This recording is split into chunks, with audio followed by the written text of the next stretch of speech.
Mission institute के online platform पर आप सबका स्वागत है। हम लोग अध्ययन कर रहे थे भारतीय लोकतंत्र के तीसरे स्तंभ न्यायपालिका के संबंध में।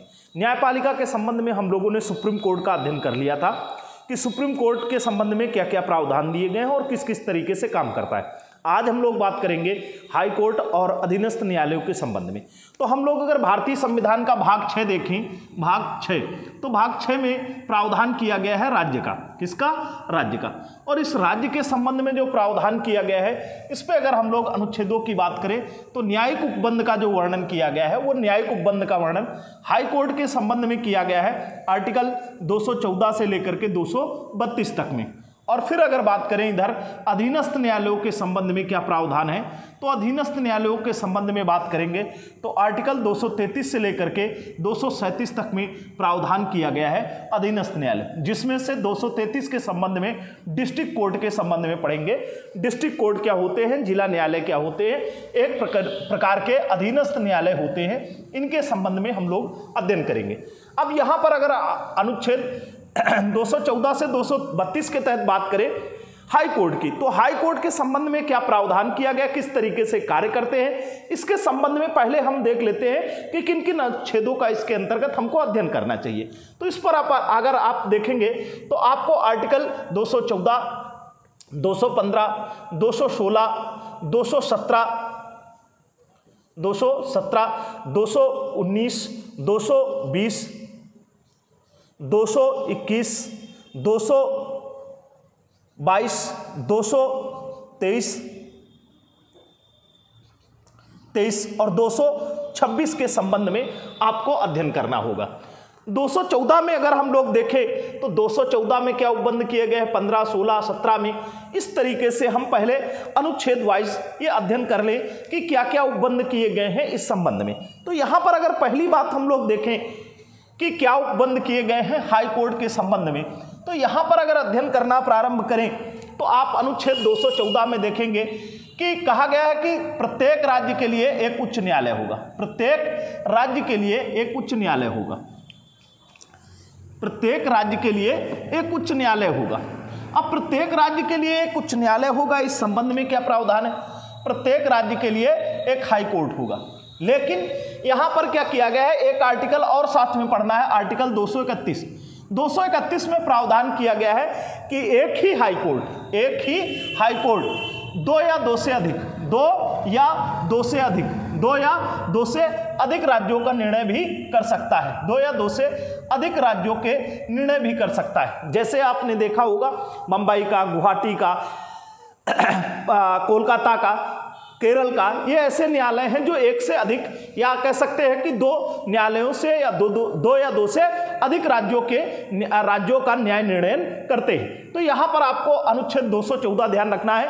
214 में क्या उपबंध किया गया है, 214 में कहा गया है कि प्रत्येक राज्य के लिए एक उच्च न्यायालय होगा। और यहाँ पर क्या प्रावधान किया गया है कि जो उच्च न्यायालय होंगे वो क्या हो सकता है, एक ही उच्च न्यायालय 2 या 2 से अधिक राज्यों के लिए कार्य कर सकता है, उनका न्याय निर्णय कर सकता है। यहां पर हम पुनः अगर देखें, चर्चा करें कि हाई कोर्टों की संख्या कितनी है, तो हाई कोर्टों की वर्तमान संख्या अगर देखें तो ये कितनी है, 25 है। कितनी है, 25। वर्तमान समय में भारत में कितने उच्च न्यायालय हैं, तो 25 उच्च न्यायालय।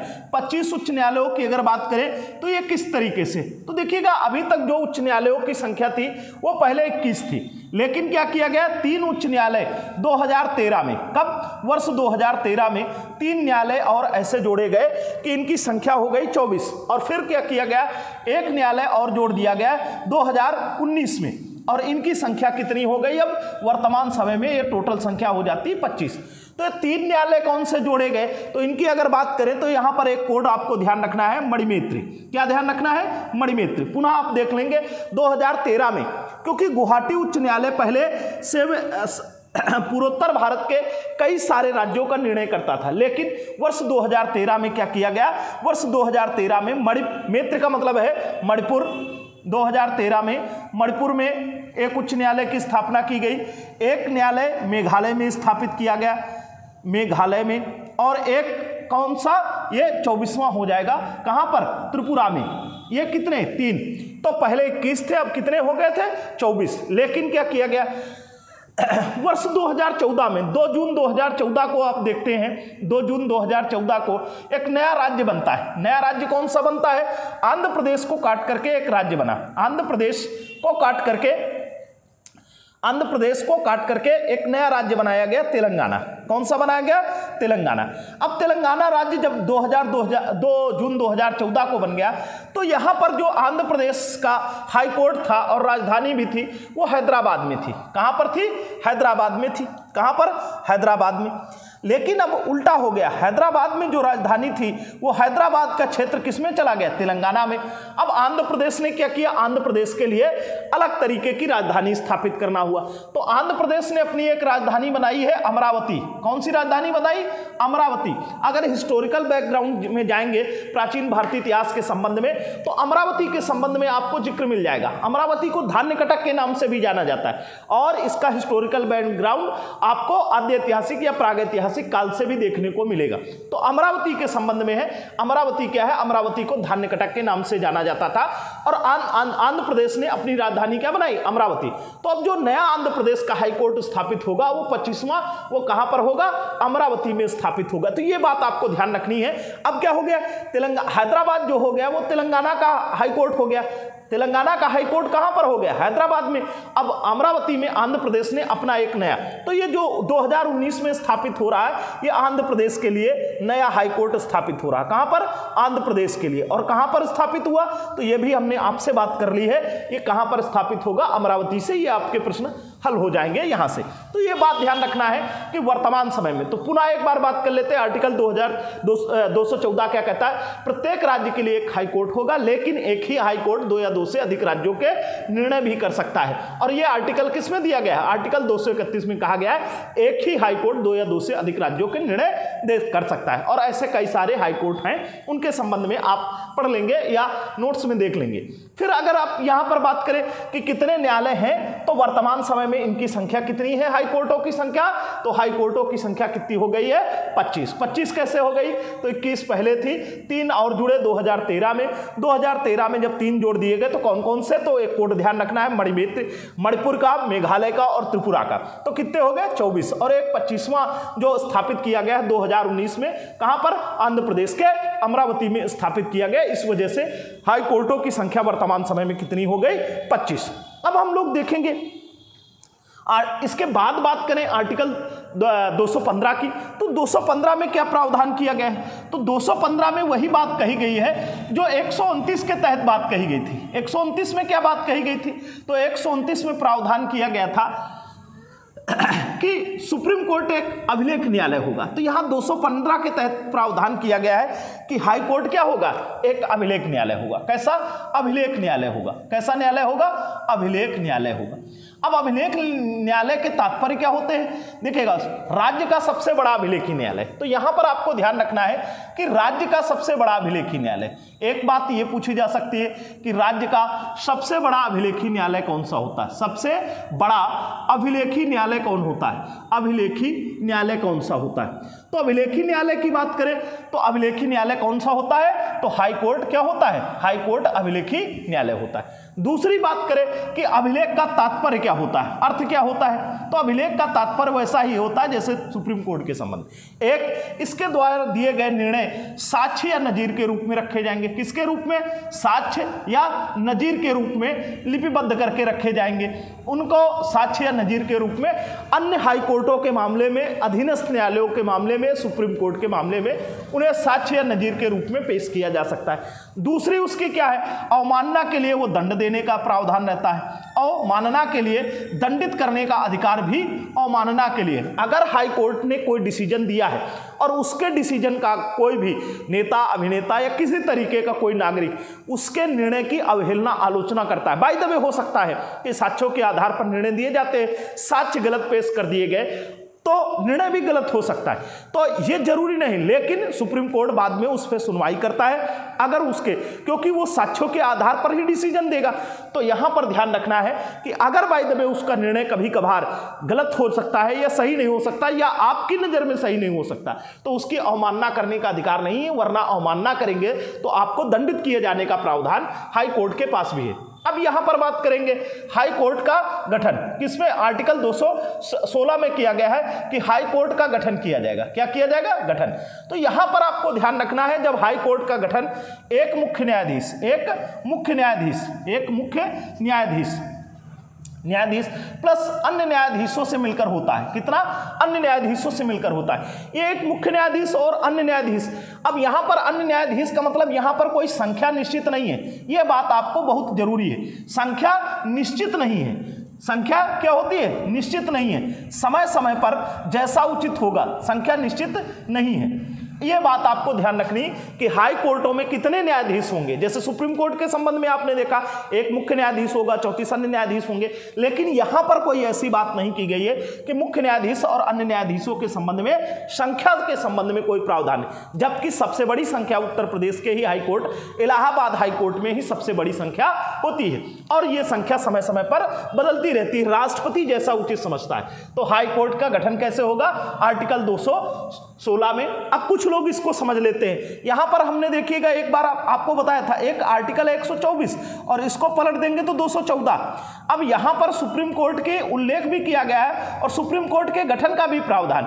यहां पर हाई कोर्ट का उल्लेख है, लेकिन हाई कोर्ट के गठन का प्रावधान नहीं है, क्योंकि यहां पर 124 में आपने पढ़ा था, 124 1 2 3 4 5 6 7 तक पढ़ा था, तो उसमें गठन, नियुक्ति आदि के संबंध में सारे प्रावधान दिए गए थे, लेकिन यहां पर ऐसा कोई प्रावधान नहीं है। तो ध्यान रखेंगे, यहां पर हाई कोर्ट का उल्लेख है, जबकि क्या कहते हैं कि गठन का जो प्रावधान किया गया है। यहां पर बहुत सारे लोग एग्जाम में कंफ्यूज हो जाते हैं, तो आपको किसी प्रकार की ऐसी भ्रांति नहीं पालने की जरूरत है कि क्या कहते हैं हाई कोर्ट का गठन कैसे होगा। तो हाई कोर्ट का गठन कैसे होता है, आर्टिकल 216 के तहत हाई कोर्ट का गठन किया जाता है, जिसमें एक मुख्य न्यायाधीश और अन्य न्यायाधीशों के माध्यम से। अब आर्टिकल 217 पर देखेंगे क्या प्रावधान है। आर्टिकल 217 पर देखेंगे क्या प्रावधान है। तो 217 में न्यायाधीशों की नियुक्ति और उनकी सेवा शर्तों के संबंध में प्रावधान किया गया है। और दूसरा 217 में दो आर्टिकल पर पढ़ेंगे आप। 217 में दो बिंदुओं पर, एक 217 1 217 2। अब इस पे आप देखेंगे तो इस पे क्या कहा गया है, 217 के तहत न्यायाधीशों की नियुक्ति आदि के संबंध में और उनकी सेवा शर्तों के संबंध में। तो नियुक्ति कैसे होगा, नियुक्ति का प्रावधान क्या किया गया कि नियुक्ति कैसे की जाएगी हाई कोर्ट के न्यायाधीशों की। तो नियुक्ति संबंधी प्रावधान है, तो इसके लिए हम लोग एक फिगर देख लेते हैं और उस फिगर से सारी बातें कंप्लीट हो जाएंगी, नियुक्ति के संबंध में। अब देखेंगे एक और कंडीशन 217(2) में अर्हता के संबंध में देख लें। तो अर्हता क्या है, हाई कोर्ट का न्यायाधीश बनने के लिए किसी भी व्यक्ति को नंबर 1 पहला काम है वो भारत का नागरिक हो। भारत का क्या हो, नागरिक हो, एक नागरिक हो। इसके बाद आपको ध्यान रखना है ए और बी दो कंडीशन है, एक या तो यह दो कंडीशन। पहली कंडीशन में 10 वर्ष तक उसने न्यायिक पद पर काम किया हो, न्यायिक पद पर 10 वर्ष तक कार्य किया हो किसी हाई कोर्ट में, एक या एक से अधिक, या कह सकते हैं एक या एक से अधिक हाई कोर्टों में न्यायिक पद पर कार्य किया हो, कितने 10 वर्षों तक, और या फिर क्या हो 10 वर्ष तक अधिवक्ता के पद पर रहा हो, अधिवक्ता या प्लीडर वहां पर लिखा जाता है, अधिवक्ता के रूप में कार्य किया हो। इन दो शर्तों में से कोई शर्त होगी तभी कोई क्या हो सकता है, हाई कोर्ट का न्यायाधीश नियुक्त किया जा सकता है। तो ये तो हो गई अर्हता संबंधी बात कि अर्हताएं या योग्यताएं क्या होती। तो हाई कोर्ट के न्यायाधीशों की अर्हता या योग्यता के संबंध में ये प्रावधान किया गया है, किसमें, आर्टिकल 217(2) में। जब आप सिविल लेवल पर परीक्षाएं देंगे, और आज की अगर पृष्ठभूमि में हम लोग बात करें तो भले आपको कोई गुमराह करता रहे कि जो छोटे स्तर की एकेडमिक मतलब छोटे स्तर की परीक्षाएं होती, लेखपाल, वीडियो या पुलिस या दरोगा की, वहां पर भी बहुत जीएस में कोई डिफरेंस नहीं रह गया है। बस केवल और केवल सिविल सेवा में और यहां पर एक डिफरेंस है कि सिविल सेवा में मैक्सिमम आपसे प्रयास किया जाता है लॉजिक जानने का और आपका एरिया वाइड हो जाता है। यहां पर समस्या क्या है, यहां पर कुछ ही चीजें पूछी जाती, लेकिन तथ्यों के मामले में छोटे एग्जाम भी आपसे वही तथ्य पूछते हैं जो बड़े एग्जाम भी पूछते हैं। तो यहां तथ्यों की जानकारी करें तो आपको इस लेवल तक पहुंचने की जरूरत है। अगर आप एसएससी सीजीएल दे रहे हैं तो सीजीएल में पॉलिटी के 5 से 6 क्वेश्चन जरूर रहते हैं। आप पूर्व के पेपर देखेंगे या फिर नए सिरे से, तो वहां पर भी आपको जीएस में बेहतर करना है तो कॉन्स्टिट्यूशन या भारतीय राज्य व्यवस्था को बेहतर करना ही करना होगा। तो यहां पर आपको ध्यान रखना है ये अर्हताएं। अब नियुक्ति के संबंध में मैं आपको एक फिगर बना देता हूं, तो आपको वो नियुक्ति संबंधी प्रावधान कंप्लीट हो जाएंगे। देखिएगा, हाईकोर्ट के न्यायाधीशों की नियुक्ति भी कौन करता है? राष्ट्रपति करता है। कौन करता है? राष्ट्रपति करता है। तो अब राष्ट्रपति कैसे करेगा? तो ये आपको चित्र ध्यान रखना, ये फिगर आप चाहे स्क्रीनशॉट ले लीजिएगा इसका, और चाहे इसको क्या कहते हैं बना लीजिएगा। पहले भी एक बार हमने इसको पढ़ा रखा है। यहां पर देखेंगे एक राज्यपाल का पद होता है राज्य में, और एक हाईकोर्ट के दो तरीके के, एक मुख्य न्यायाधीश और अन्य न्यायाधीश। अब यहां मुख्य न्यायाधीश और अन्य न्यायाधीशों के संबंध में चर्चा करें तो देखिएगा यहां पर दो चीजें ध्यान रखनी है। कैसे? अभी से बहुत सारी चीजें, अभी एक आर्टिकल 219 आएगा, और 219 में इनके द्वारा शपथ ग्रहण किए जाने का प्रावधान। किसका? शपथ का। तो 217 में जो नियुक्ति संबंधी, 217(1) में नियुक्ति संबंधी और 219 में शपथ का प्रावधान, इन दोनों को हम इसी से देख लेंगे। यहां पर अगर इस तरीका का फिगर बना लिया जाए तो ये देखिएगा, ये बन गया क्या है? सुप्रीम कोर्ट का मुख्य न्यायाधीश या अन्य न्यायाधीश शपथ किसके समक्ष ग्रहण करेंगे? राज्यपाल के समक्ष। कैसे शपथ ग्रहण करेंगे? तो इसकी अगर बात करें तो शपथ जो तीसरी अनुसूची में प्रारूप दिया गया है, तीसरी अनुसूची में जो प्रारूप दिया गया है उसी अनुसूची के प्रारूप के अनुसार, इसके प्रारूप के अनुसार ग्रहण करेंगे। एक तो ये बात हो गई। तो शपथ कौन? मुख्य न्यायाधीश और अन्य न्यायाधीश, हाईकोर्ट के जो भी न्यायाधीश होते। अब क्या करेंगे? ये सब के सब राज्यपाल के समक्ष शपथ ग्रहण करते हो। कैसे? जो अनुसूची 3 में दी गई होती, अनुसूची 3 में दिए गए प्रारूप के अनुसार शपथ, या एक शब्द और कह सकते हैं, क्या करते हैं? प्रतिज्ञान करते हैं। क्या करते हैं? प्रतिज्ञान करते हैं। दूसरी कंडीशन हम लोग क्या रखें? दूसरी कंडीशन ये ध्यान रखें, यहां पर ये इस तरीके से राज्यपाल की नियुक्ति किसके द्वारा की जाती है? राष्ट्रपति द्वारा की जाती है। किसके द्वारा की जाती है? राष्ट्रपति द्वारा की जाती है। अब यहां पर देखेंगे हाईकोर्ट के न्यायाधीशों की नियुक्ति किसके द्वारा की जाती है? तो हाईकोर्ट के न्यायाधीशों की नियुक्ति भी किसके द्वारा की जाती है? राष्ट्रपति द्वारा की जाती है। और ये जो सबके सब होते हैं, ये त्यागपत्र अपना किसको देते हैं? त्यागपत्र। तो यहां पर ये बात ध्यान रखना है कि राज्यपाल भी अपना त्यागपत्र किसको सौंपता है? राष्ट्रपति को। और हाईकोर्ट के मुख्य न्यायाधीश या अन्य न्यायाधीश भी किसके द्वारा, किसको त्यागपत्र देते? अपना त्यागपत्र, कभी भी हस्ताक्षर युक्त त्यागपत्र क्या कर सकते हैं? राष्ट्रपति को सौंप सकते हैं और अपना पद छोड़ सकते हैं। तो ये कंडीशन आपको ध्यान रखनी है कि इस फिगर को अगर आप कंप्लीट कर लें, पीछे भी हमने पढ़ाया था, यहाँ न्यायपालिका में भी अगर इस फिगर को कंप्लीट कर लेंगे तो आपके 8 से 10 क्वेश्चन नॉर्मली सही हो जाएंगे। वहां पर कहीं कोई दिक्कत नहीं, क्योंकि तर्क जितना बेहतर होगा तथ्य उतने आसानी से निकल आएंगे। तो प्रयास करिए कि आप तार्किक रूप से पढ़ने का प्रयास करिए, और हो सके तो जीवन में भी तर्क को एक्सेप्ट करने का प्रयास करिए, क्योंकि बिना तर्क के बेहतर जीवन संभव नहीं है। आप जब तक बेहतर तर्क नहीं स्वीकार करेंगे तब तक आप तथ्यों पर ही उलझे रहेंगे, और तथ्य तब नहीं आपको उलझा सकते हैं जब आप तर्क बेहतर करना या बेहतर तरीके का तर्क सीख जाएंगे। तो यहां पर ध्यान रखेंगे, ये कंडीशन है। ये फिगर आप अगर ध्यान रखेंगे तो चाहे इसका स्क्रीनशॉट ले लीजिए और चाहे इसको आप नोट कर लीजिएगा। तो इस तरीके से दो बातें हो गई कंप्लीट कि न्यायाधीशों की नियुक्ति किसके द्वारा, हाईकोर्ट के न्यायाधीशों की नियुक्ति किसके द्वारा, राष्ट्रपति द्वारा की जाती है। और इसका उल्लेख किसमें किया गया, 217 में। 219 में क्या प्रावधान किया गया, 219 में शपथ के संबंध में प्रावधान किया गया। ये आर्टिकल यहां पर 219 भी आप लिख सकते हैं, और यहां पर अगर आए तो यहां पर आपको 217 क्या कर सकते हैं, एक लिख सकते हैं। तो ये बातें आपकी कंप्लीट हो जाएंगी, आर्टिकल सहित की कहीं कोई समस्या नहीं आपको आएगी।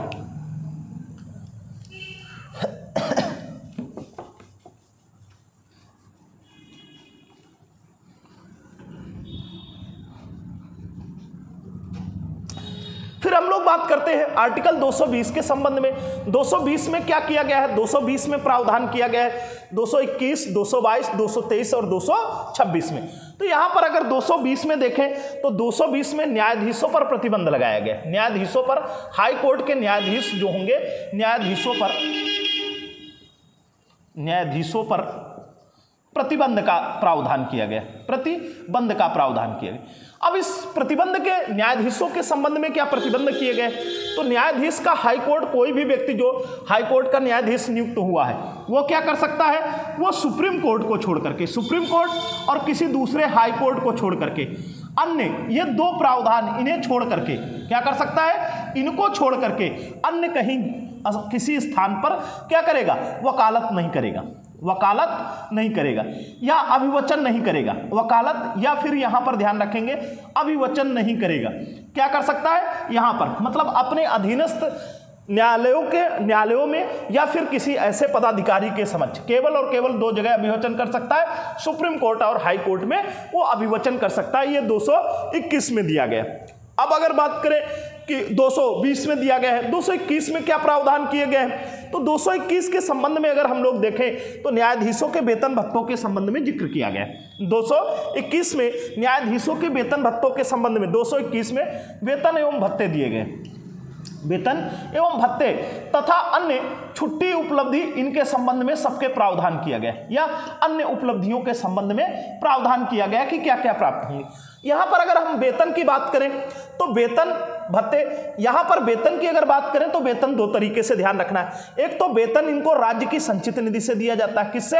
राज्य की संचित निधि से, राज्य की संचित निधि से। और दूसरी चीज यहां पर जो मुख्य न्यायाधीश होता है उसे मुख्य हाईकोर्ट का मुख्य न्यायाधीश जो होता है उसका वेतन जो होता है 2,50,000 रुपए प्रतिमाह होता है। कितना?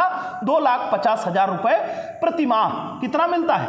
ये 2,50,000 रुपए प्रतिमाह, अर्थात 2.5 लाख रुपए प्रतिमाह इसे वेतन के रूप में दिया जाता है। जो अन्य न्यायाधीश होते हैं उन्हें कितना प्राप्त होता है, तो अन्य न्यायाधीशों के संबंध में ध्यान रखेंगे 2,25,000 रुपए, 2,25,000 रुपए क्या होता है? 2,25,000 रुपए इन्हें प्रतिमाह वेतन के रूप में प्राप्त होता है। अब यहां पर ध्यान रखेंगे, और ये कहां से मिलता है? राज्य की संचित निधि से। कहां से मिलता है? राज्य की संचित निधि से। अब यहां पर एक बात और जोड़ लेनी है आपको कि वेतन तो हो गया, न्यायाधीशों की अगर पेंशन की बात करें तो पेंशन कहां से प्राप्त होगी, तो पेंशन के संबंध में अगर बात करें कि पेंशन इन्हें कहां से प्राप्त होगी, तो पेंशन के संबंध में बात करें तो पेंशन इन्हें भारत की संचित निधि से दी जाती, भारत की संचित निधि से दी जाती। ये 2 बातें हैं, 2 बातें दोनों अलग अलग हैं कि वेतन इन्हें राज्य की संचित निधि से और पेंशन इन्हें भारत की संचित निधि से प्राप्त होती है। ये 2 बातें आपको इतर तरीके की ध्यान रखनी। सेम यही प्रावधान लागू होता है राज्य के राज्यपालों के संबंध में कि राज्यपाल को जो वेतन दिया जाता है वो राज्य संचित निधि से और पेंशन जो होती है भारत की संचित निधि से मिलती है। अब इसके बाद अगर हम लोग बात करें कि अनुच्छेद 222 में क्या प्रावधान किया गया है, तो 222 में अगर देखेंगे तो न्यायाधीशों के स्थानांतरण के संबंध में उपबंध किया गया है। क्या उपबंध किया गया है? न्यायाधीशों के स्थानांतरण के संबंध में उपबंध किया गया है।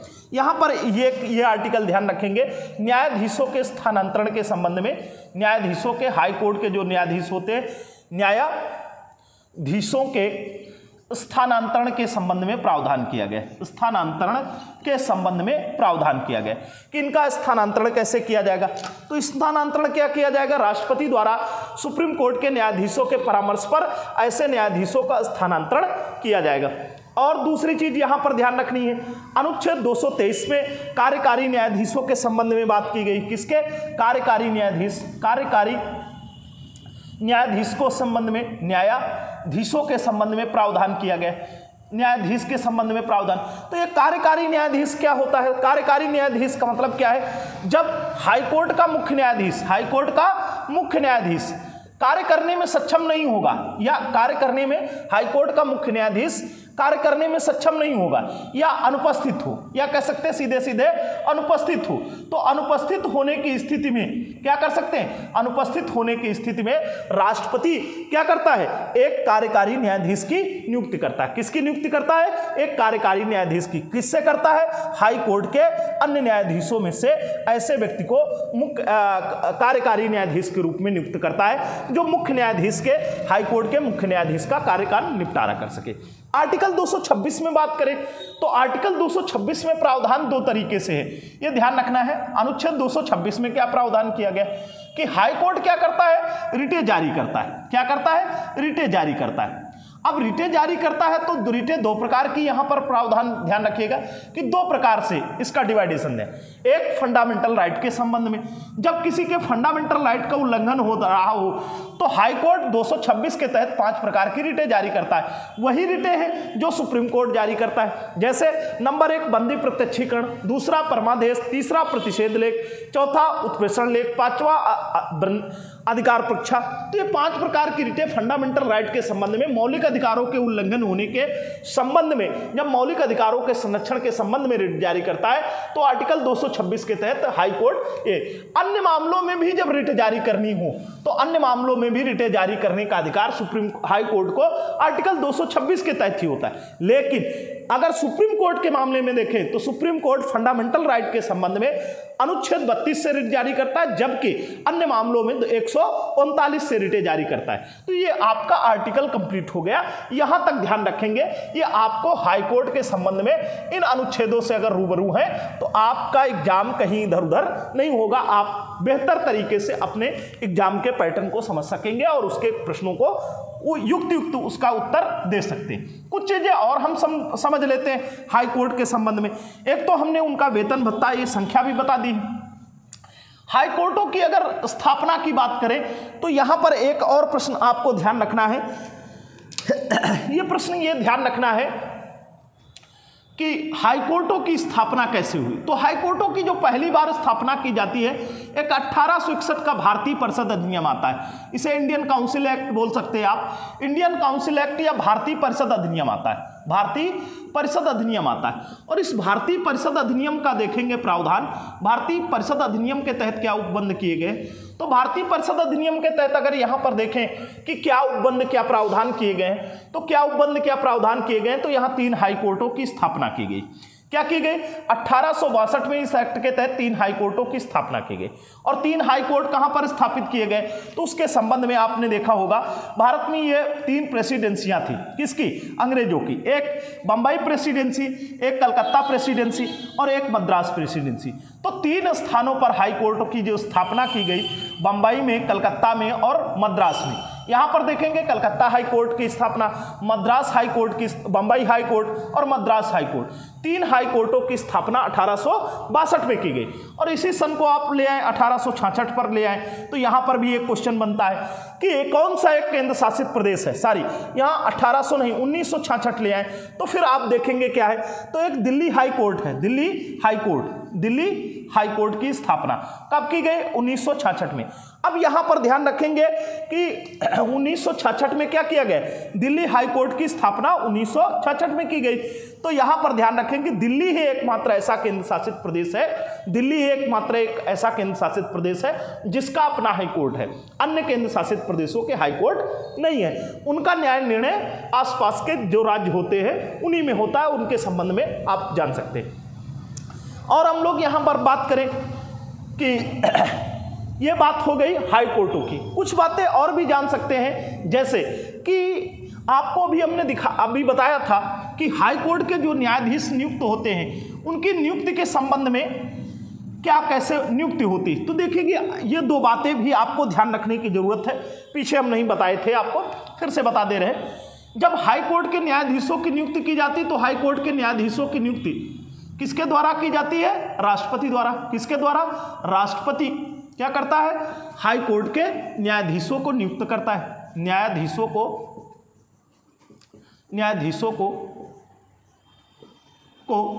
नियुक्त करता है। अब नियुक्त करते समय क्या करता है, तो देखिएगा जब हाई कोर्ट के मुख्य न्यायाधीश को नियुक्त करता है, मुख्य न्यायाधीश को, तो यहां पर 2 व्यक्तियों से परामर्श करेगा। क्या करेगा? परामर्श करेगा। किससे परामर्श करेगा? तो यहां पर ध्यान रखना है, एक इसकी नियुक्ति करते समय राज्यपाल से परामर्श करेगा और दूसरा किससे? सुप्रीम कोर्ट के मुख्य न्यायाधीश से परामर्श करेगा। सुप्रीम कोर्ट के मुख्य न्यायाधीश से परामर्श करेगा किससे? इसकी मुख्य न्यायाधीश की नियुक्ति के संबंध। लेकिन जब अन्य न्यायाधीश की नियुक्ति हो रही होगी, अन्य न्यायाधीशों की नियुक्ति के संबंध में प्रावधान चल रहा होगा, तब क्या करेगा? तब ये क्या करेगा? परामर्श करते समय राज्यपाल से भी परामर्श करेगा, सुप्रीम कोर्ट के मुख्य न्यायाधीश से, और तीसरी चीज भी जुड़ जाएगी, ये मुख्य न्यायाधीश उस राज्य के हाई कोर्ट के मुख्य न्यायाधीश से भी परामर्श करेगा। तो ये ध्यान रखना है, ये हाई कोर्ट के संबंध में प्रावधान हो गए। हाई कोर्ट के बाद अगर हम लोग बात करें, अब एक तथ्य की बात और कर लेते हैं हम लोग। एक तथ्य में क्या बात कर लें कि हाई कोर्ट के न्यायाधीशों को हटाया कैसे जाता है उनके पद से, हटाए जाने का उपबंध किसमें किया गया है। तो अगर इसकी बात करें तो पहले आर्टिकल या अनुच्छेद देख लें, किस अनुच्छेद में प्रावधान किया गया। तो 124(4) ही है, 124 4, ये ध्यान रखना है। 124 का अनुच्छेद है 124(4) अनुच्छेद जो है उस पर क्या किया गया था, सुप्रीम कोर्ट के न्यायाधीशों को अपदस्थ या हटाए जाने के, सुप्रीम कोर्ट के न्यायाधीशों को हटाए जाने के संबंध में प्रावधान किया गया। हटाया जाना उल्लिखित है। अब क्या है, कैसे हटाया जाता है, तो वो हमने आपको बता रखा, साबित कदाचार एवं असमर्थता। पीछे का वीडियो देखेंगे तो उसमें वो प्रक्रिया दी गई। तो अनुच्छेद 124 के तहत हाई कोर्ट के न्यायाधीशों को भी उसी प्रक्रिया से, किसे, सुप्रीम कोर्ट जैसी उसी प्रक्रिया से हटाया जाता है जिस प्रक्रिया से सुप्रीम कोर्ट के न्यायाधीशों को। तो ये बात आपको दो ध्यान रखनी है कि अनुच्छेद 124(4) के तहत ही तो क्या प्रक्रिया होती है। प्रक्रिया पर हमने आपको बता रखा, साबित कदाचार एवं असमर्थता 2 आधार है और संसद के दोनों सदनों द्वारा अपने उपस्थित तथा मतदान देने वाले सदस्यों के 2/3 बहुमत से उन्हें हटाया जाए और राष्ट्रपति उसकी अनुमति दे दे। प्रस्ताव पास होने के पश्चात राष्ट्रपति उसे स्वीकृति दे दे, तब उन्हें हटाया जा सकता। तो ये आपको प्रावधान ध्यान रखना। अब हम लोग बात करें अधीनस्थ न्यायालयों की, तो अधीनस्थ न्यायालयों के संबंध में क्या प्रावधान किया गया है। तो अधीनस्थ न्यायालयों के संबंध में अगर पढ़ेंगे तो अधीनस्थ न्यायालयों में आप मुख्यतः आपकी परीक्षाओं में केवल और केवल हाई कोर्ट से प्रश्न पूछे जाते हैं, अधीनस्थ न्यायालय। और अधीनस्थ न्यायालयों में अगर बात करें हाई कोर्ट की, डिस्ट्रिक्ट कोर्ट की, तो डिस्ट्रिक्ट कोर्ट का जो उपबंध किया गया है वो आर्टिकल 233 में किया गया है। क्या किया गया है, जिला न्यायालय का। अब जिला न्यायालय पर क्या होता है, ये जो डिस्ट्रिक्ट कोर्ट होता है इसका जो जज होता है इसको डीजे बोलते हैं। क्या बोलते हैं, डीजे। और ये 2 तरीके का निर्णय करता है। कैसा निर्णय करता है, एक होता है दीवानी मामलों को देखता है, एक दीवानी न्यायालय इसका प्रमुख होता है, दीवानी मामलों को देखता है, और एक देखता है फौजदारी। और फौजदारी जो होते हैं इन्हें सत्र न्यायालय कहते हैं। क्या कहते हैं, सत्र न्यायालय। और इन दोनों का जो प्रमुख होता है वो डिस्ट्रिक्ट जज ही होता है। क्या होता है, डिस्ट्रिक्ट जज ही होता है। तो इसको जब ये मामले दीवानी संबंधी मामलों का देखता है तो इसे डीजे कहते हैं। क्या कहते हैं, डिस्ट्रिक्ट जज। जिला जज क्या कहते हैं, जिला जज कहते हैं। क्या कहते हैं, जिला जज या डीजे कहते हैं। अब यहां पर क्या है कि जब फौजदारी मामले देखता है या इसको सत्र न्यायालय या सेशन कोर्ट कहते हैं। एक तो ये हो गया सिविल न्यायालय, सिविल कोर्ट, और ये कैसा हो गया, क्रिमिनल कोर्ट, या फिर क्या कह सकते हैं, सेशन कोर्ट। और सेशन कोर्ट के जब मामलों को देखते हैं तो उसे सत्र न्यायाधीश कहते हैं। क्या कहते हैं, सत्र न्यायाधीश कहते हैं। सत्र न्यायाधीश कहते हैं। अब आप अगर यहां पर और देखें गौर से तो इसे क्या लिखा जाता है, डिस्ट्रिक्ट जज एवं या डिस्ट्रिक्ट एवं सेशन जज। ये यहां पर लिखा जाता है, इसे क्या है, जिला एवं सत्र न्यायाधीश, जिला एवं सत्र न्यायाधीश के रूप में इसे जाना जाता है। तो ध्यान रखेंगे, इसे 2 जिला जज कब कहेंगे, जब दीवानी मामलों को देखेगा। सत्र न्यायाधीश कब कहेंगे, जब फौजदारी मामलों को देखेगा। हाई डिस्ट्रिक्ट कोर्ट में जो जिला न्यायाधीश है इसकी नियुक्ति का उपबंध किस में किया गया है, आर्टिकल 233 में। और 233 के तहत इसकी नियुक्ति के संबंध में नियुक्ति, पद और प्रोन्नति इन तीनों के संबंध में कौन, तो राज्यपाल इसकी प्रोन्नति भी करता है, राज्यपाल इसकी नियुक्ति भी करता है। इस संबंध में प्रावधान किसमें किए गए, आर्टिकल 233 में किए गए। और 233 में जो प्रावधान किए गए हैं यहां पर आपको ध्यान रखना है, किसी को जिला न्यायाधीश बनने के लिए, डिस्ट्रिक्ट जज बनने के लिए क्या अर्हताएं रखी गई है कि उसने न्यायिक कार्यों पर, न्यायिक पद पर कार्य किया हो। एक तो इस तरीके से या तो न्यायिक पद पर कार्य किया हो, या फिर न्यायिक पद पर कार्य करते समय उसे बताया गया 7 वर्ष तक प्लीडर या अधिवक्ता रहा हो, 7 वर्ष तक प्लीडर या अधिवक्ता के रूप में कार्य किया हो, अधिवक्ता के रूप में कार्य किया हो। और इसकी नियुक्ति 2 प्रकार से होती है, एक सीधे अधिवक्ता के रूप से और एक प्रतियोगी परीक्षाओं के माध्यम से। तो 2 तरीके से इसकी नियुक्तियां होती हैं। तो यहां पर ध्यान रखना है आपको जिला न्यायाधीश या सेशन कोर्ट या फिर क्या कहते हैं अधीनस्थ न्यायालयों के संबंध में। तो आज न्यायपालिका के संबंध में या भारतीय लोकतंत्र के तृतीय स्तंभ के रूप में हम लोगों ने काफी कुछ बात कर ली है। इसी के साथ धन्यवाद।